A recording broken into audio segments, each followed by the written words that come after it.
This video is about torque and equilibrium. Torque.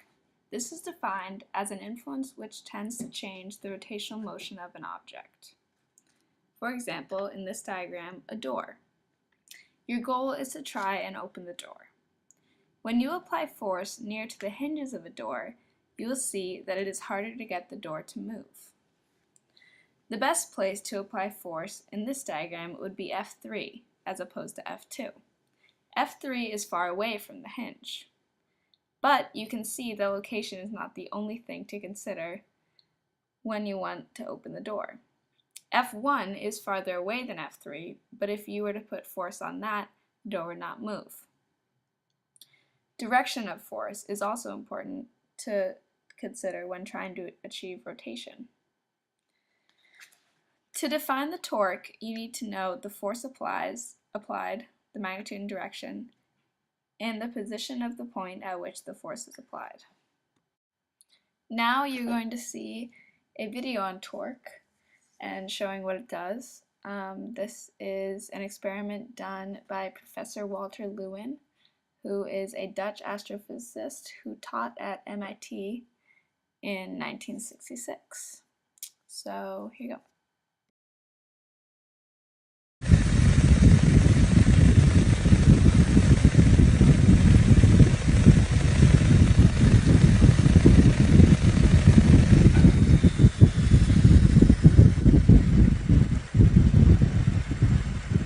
There it goes.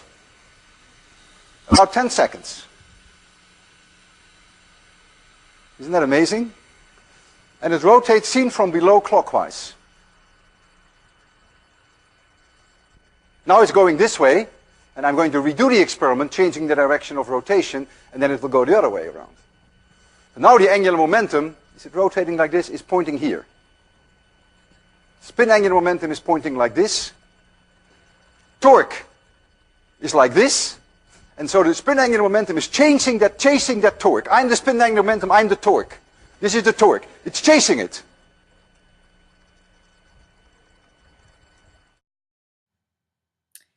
Here, the wrench is being used to fix a bolt.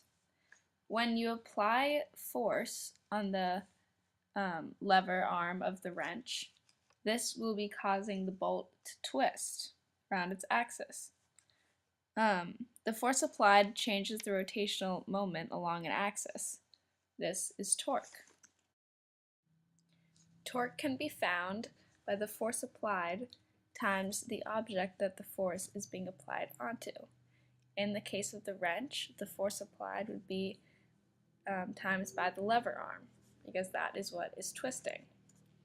The higher the force is, and the higher the lever arm is in this case, then the higher the torque is going to be.